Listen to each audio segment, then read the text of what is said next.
আসসালামু আলাইকুম বন্ধুরা, welcome to college computer academy. আজকের এই ভিডিও টিউটোরিয়ালটির মাধ্যমে আমরা শুরু করতে যাচ্ছি মাইক্রোসফট এক্সেল 2016 ফুল কোর্স। এই পুরো কোর্স জুড়ে আমি সাইফুল ইসলাম আছি আপনাদের সাথে। এই কোর্সটি শুরু করার আগে একটা অনুরোধ, যারা এখনও আমার চ্যানেলটি সাবস্ক্রাইব করেননি অনুগ্রহ করে আমার চ্যানেলটি সাবস্ক্রাইব করবেন এবং পাশে থাকা বেল আইকনটি ক্লিক করে দিবেন পরবর্তী নোটিফিকেশন সবার আগে পেতে। তো চলুন ক্লাসটি শুরু করা যাক। মাইক্রোসফট এক্সেলে কাজ করার জন্য আমরা প্রথমেই দেখব কিভাবে এক্সেল ডকুমেন্ট ওপেন করতে হয়, এক্সেলের ওয়ার্কশিট ওপেন করতে হয় এবং এক্সেলের ওয়ার্কশিট কিভাবে ক্লোজ করতে হয়। এজন্য আমরা দুইভাবে করতে পারি। প্রথমত স্টার্ট মেনুতে গিয়ে এখান থেকে আমরা চলে যাব মাইক্রোসফট অফিস 2016-এ। এখান থেকে আমরা মাইক্রোসফট এক্সেলটা আমরা ওপেন করে নিতে পারবো। এই যে দেখুন, এক্সেল 2016, মাইক্রোসফট এক্সেল 2016। এখান থেকে আমরা ক্লিক করে এটাকে ওপেন করলে আমাদের সামনে এরকম একটি ইন্টারফেস আসবে। এখান থেকে জাস্ট ব্ল্যাঙ্ক ওয়ার্কবুকে আমরা যখন ক্লিক করব তখন আমাদের সামনে এরকম একটি ওয়ার্কশিট চলে আসবে। অথবা আমরা অন্যভাবে করতে পারি, সেটা হচ্ছে মাউসের রাইট কিতে ক্লিক করে দেন নিউ থেকে আমরা এই যে দেখুন মাইক্রোসফট এক্সেল ওয়ার্কশিট, এখান থেকে আমরা মাইক্রোসফট এক্সেল ওয়ার্কশিট ওপেন করতে পারি। ক্লাস 1, আজকে আমরা ক্লাস 1-এ মূলত দেখব এক্সেল সম্পর্কে জানবো, এক্সেলের বিভিন্ন টুলস সম্পর্কে জানবো এবং কিভাবে এক্সেলে ওয়ার্কশিটে কাজ করতে হয়, রো, সেল, তারপরে হচ্ছে কলাম, এগুলো সম্পর্কে আমরা জানবো। এজন্য আমরা প্রথমত কি করব, প্রথমত আমরা মাইক্রোসফট এক্সেল ওয়ার্কবুকটাকে ওপেন করব। ওপেন করার পর আমাদের সামনে এরকম একটি ইন্টারফেস দেখতে পাবো। এখানে দেখুন, আমরা মাইক্রোসফট ওয়ার্ডে যখন কাজ করেছিলাম তখন এখানে ফাইল মেনু ছিল, হোম মেনু ছিল, ইনসার্ট মেনু ছিল, পেজ লেআউট মেনু ছিল। এগুলো কিন্তু ওই ওয়ার্ডেও ছিল, এক্সেলও সেম আছে। দেখুন এখানে বেশ কিছু অপশন আমরা ওয়ার্ডের সাথে মিলে যাচ্ছে।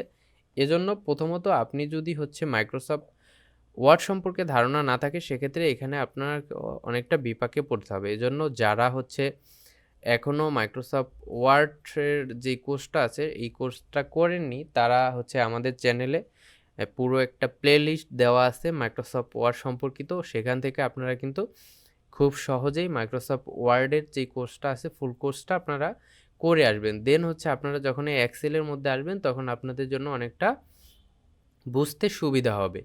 তো এই ভিডিওর ডেসক্রিপশনেও আপনারা পেয়ে যাবেন ওই ভিডিওর প্লেলিস্টের লিঙ্ক, সেখান থেকেও আপনারা চাইলে এই কোর্সটা করে আসতে পারেন। এখন প্রথমত আমরা এই এক্সেলের এই ওয়ার্কবুকের সাথে পরিচিত হব।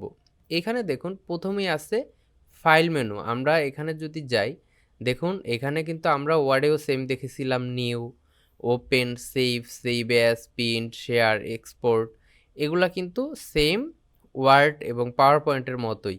এখানে নিউ মানি হচ্ছে আমি যদি নতুন একটা ডকুমেন্ট নিতে চাই, নতুন একটা হচ্ছে ওয়ার্কবুক নিতে চাই, সেক্ষেত্রে আমি নিউতে ক্লিক করব। দেন ওপেন হচ্ছে আমার যদি পূর্বে কোনো কাজ করা থাকে, দেখুন এখানে পূর্বে আমি যেই কাজগুলো করেছিলাম ওইগুলা কিন্তু আমরা এখান থেকে খুব সহজেই পেতে পারি। দেখুন এটা লাস্ট সপ্তাহে আমি করেছিলাম আর এটা আজকে করেছিলাম। এই যে আজকে কখন করেছি, 8টা 1-এ করেছি আমি। তো সেক্ষেত্রে আমরা কিন্তু এখান থেকে খুব সহজেই এই ওপেনের মাধ্যমে ওপেন করতে পারি। অথবা আপনার যদি কোনো ওয়ার্কশিট সেভ করা থাকে, সেটা আপনি কিন্তু আপনার পিসি থেকে ব্রাউজ করে এখানে ওপেন করতে পারেন। এরপর সেভ হচ্ছে সিম্পলি আমরা হচ্ছে কিভাবে সেভ করতে পারি, জাস্ট সেভে ক্লিক করার পর আমরা এটা কোথায় সেভ করব সেই লোকেশনটা প্রথমবার চলে আসবে। এরপর যদি আমি এই ফাইলটা সেম আরেকটা কপি রাখতে চাই, সেক্ষেত্রে আমি কোথায় যাব, আমি যাব সেভ অ্যাজে গেলে সেক্ষেত্রে আমরা এখানে লোকেশন সিলেক্ট করে দেব, আমরা এটা কোথায় সেভ করতে চাই সিলেক্ট করে দিয়ে আমি এখানে একটা নাম দিয়ে জাস্ট যখন এখানে দেখুন এক্সেল ওয়ার্কবুক, এখানে একটা এক্সটেনশন আছে দেখুন .xlsx, এটা হচ্ছে এক্সটেনশন। আমরা ওয়ার্ডে দেখেছিলাম ডক্স, তারপর পাওয়ার পয়েন্টে দেখেছিলাম pptx। তো সেম এক্সেলের এক্সটেনশনটা হচ্ছে .xlsx।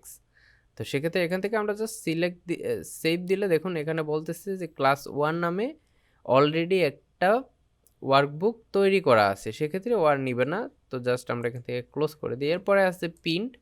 এক্সেল আপনি প্রিন্ট দেওয়ার সময় বেশ কিছু অপশনে আপনাকে এখান থেকে করে নিতে হবে। সেক্ষেত্রে আপনার প্রিন্ট সম্পর্কে আমরা পুরো একটা ভিডিওই দিব পরবর্তীতে।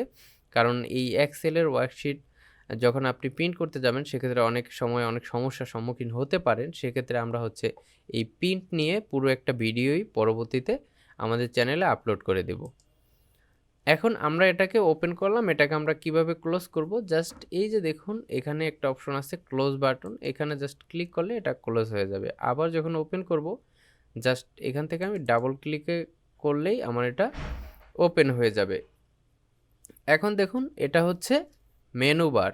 এখানে বেশ কিছু মেনু আছে, ইনসার্ট, হোম, পেজ লেআউট, এটাকে বলা হয় মেনু বার।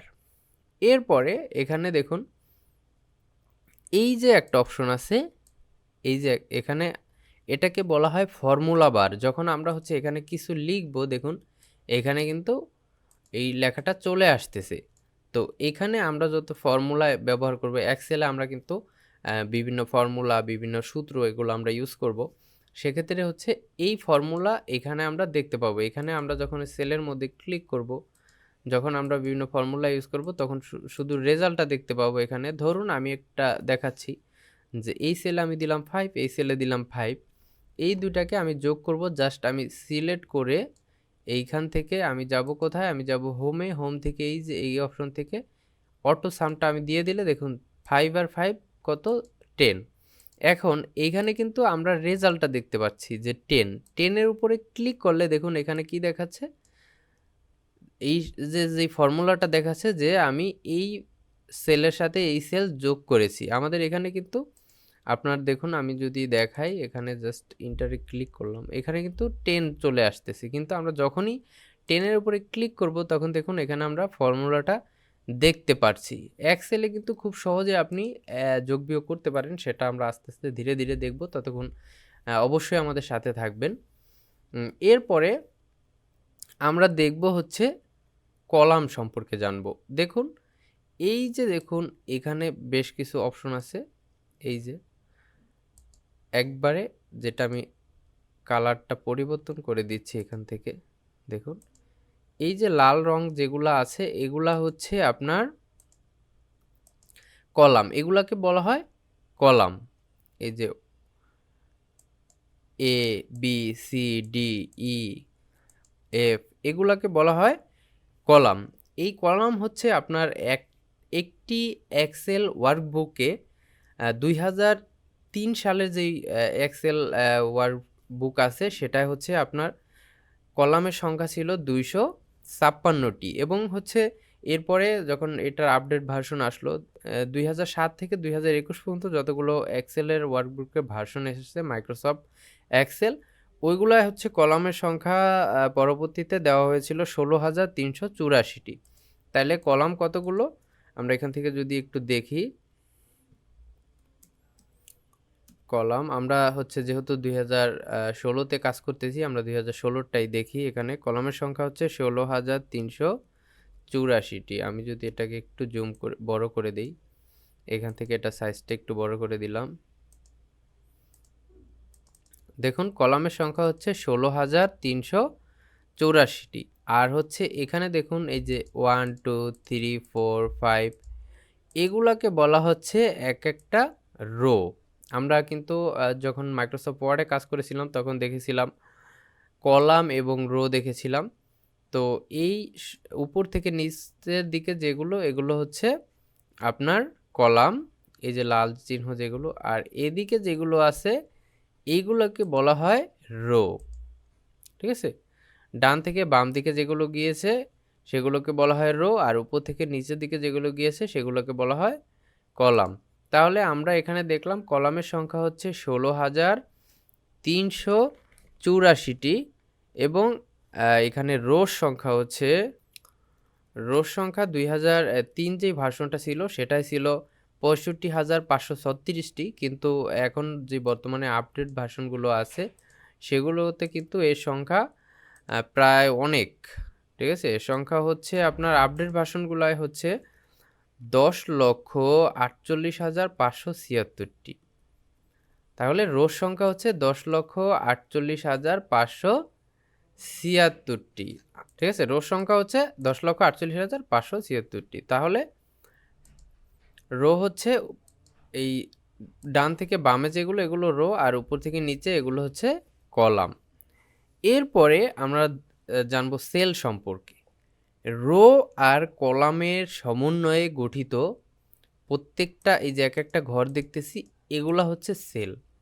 আপনার একটা রো আর একটা কলাম মিলে যে একটা ঘর তৈরি হয় সেটাকে বলা হয় সেল। যেমন এটা একটা সেল, এরপরে এটা একটা সেল, এটা একটা সেল, এটা একটা সেল, এগুলোকে বলা হয় এক একটাকে সেল। তাহলে আমরা মোটামুটি ক্লিয়ার হলাম যে কলাম, রো এবং সেল সম্পর্কে। এরপরে আমরা যদি দেখি, এই যে উপরে যেগুলা দেখতেছি এ বি সি ডি এগুলা দেখতেছি, এগুলাকে বলা হয় কলাম হেডার, এগুলোকে বলা হয় কলাম হেডার। আর এই যে 1 2 3 4 5 6 এগুলোকে বলা হয় রো হেডার, এগুলোকে বলা হয় রো হেডার। এরপরে আমরা যদি নিচের দিকে আসি, দেখুন এইখানে লেখা আছে শীট 1। ধরুন আপনি হচ্ছে বিভিন্ন ক্লাসের স্টুডেন্টদের তালিকা তৈরি করতে চাচ্ছেন। এখানে ধরুন আপনি দিলেন 6, ক্লাস 6। এরপরে এই যে দেখুন একটা প্লাস অপশন আছে, এখান থেকে জাস্ট আপনি ক্লিক করলে নতুন একটা ওয়ার্কশিট তৈরি হয়ে যাবে। এখানে আপনি দিলেন 7, এরপরে ইন্টার দিলেন, এরপরে আবার প্লাসে ক্লিক করলেন, এখানে দিলেন 8, এরপর ইন্টার দিলেন, আবার প্লাসে ক্লিক করলেন, এখানে দিলেন 9, ইন্টার দিলেন, এরপর এখানে দিলেন 10। এইভাবে আপনি একটা এক্সেল ওয়ার্কবুকের মধ্যে অনেকগুলো শিট নিতে পারেন। যেমন 6, 7, 8, 9, 10 এরকমভাবে আপনি বেশ কিছু ওয়ার্কশিট নিতে পারেন। এরপরে এই যে এখানে দেখুন, এই যে নিচে আছে, এটা হচ্ছে আপনার হচ্ছে এই বারটা যখনই আপনি এদিকে মুভ করবেন, এই সেলগুলোকে হচ্ছে এদিক থেকে এদিক মুভ করবেন, সেক্ষেত্রে এটার মাধ্যমে মুভ করতে পারবেন। এটাকে বলা হয় হরিজন্টাল স্ক্রোল বার।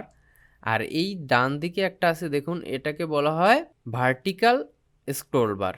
এটা হচ্ছে ভার্টিক্যাল স্ক্রোল বার আর এটা হচ্ছে হরিজন্টাল স্ক্রোল বার। যখন আপনি এখানে কোনো কিছু লিখবেন, এদিকে এসে ধরুন আপনার এইখানে এসে আপনার ওয়ার্কবুকের এখানে এসে কিছু লিখলেন, সেক্ষেত্রে কিন্তু আপনি এইটাকে ড্র্যাগ করে এই শুরুরটা দেখতে পারবেন এবং শেষেরটা দেখতে পারবেন এই হরিজন্টাল স্ক্রোল বারের মাধ্যমে। আর এই যে আপনি শীটটা দেখতে পাচ্ছেন, এই যে মাঝে বেশ কিছু জায়গা, এটাকে বলা হয় হচ্ছে ওয়ার্কশিট বা ওয়ার্ক এরিয়া। এখানে আমরা মূলত সব কাজ সম্পূর্ণ করব। এটাই হচ্ছে মূলত হচ্ছে এক্সেলের বিভিন্ন হচ্ছে ফিচার্স। এখানে হচ্ছে সেল নাম্বারের একটা বিষয় আছে, সেটা হচ্ছে দেখুন আমরা যখন এই নাম্বার সেলে ক্লিক করতেছি, এইখানে দেখুন লেখা উঠতেছে E3।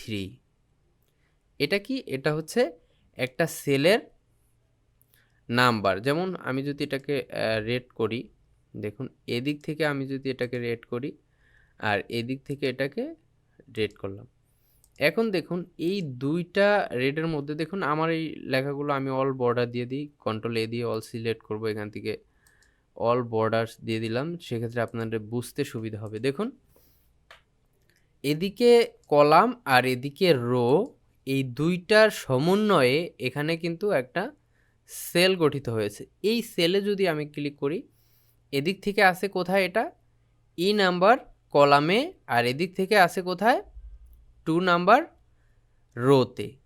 তাহলে এই সেলটার নাম্বার হবে E2। যদি আমরা এখানে যাই, সেক্ষেত্রে আমি দেখাই আপনাকে।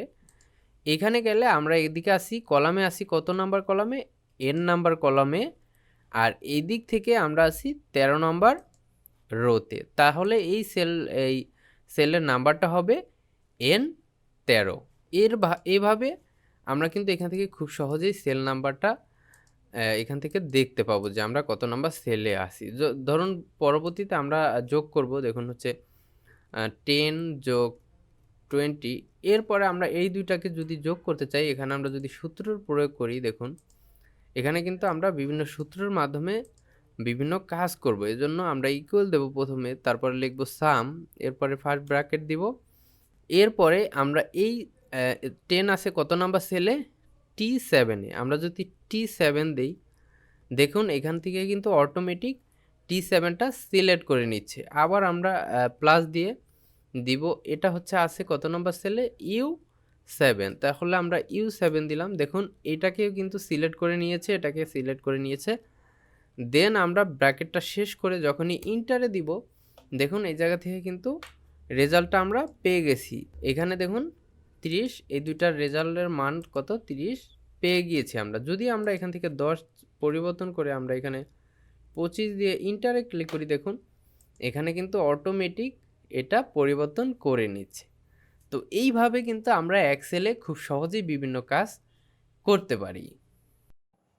আজকের ভিডিও এই পর্যন্তই। দেখা হচ্ছে পরবর্তী কোনো ভিডিওতে। ততক্ষণ আমাদের সাথে থাকুন এবং ভিডিও শেষ করার আগে একটা অনুরোধ, যারা এখনো আমার চ্যানেলটি সাবস্ক্রাইব করেননি তারা অনুগ্রহ করে আমার চ্যানেলটি সাবস্ক্রাইব করবেন এবং পাশে থাকা বেল আইকনে ক্লিক করে দিবেন পরবর্তী নোটিফিকেশন সবার আগে পেতে। তো দেখা হচ্ছে পরবর্তী ভিডিওতে। Tata, bye bye.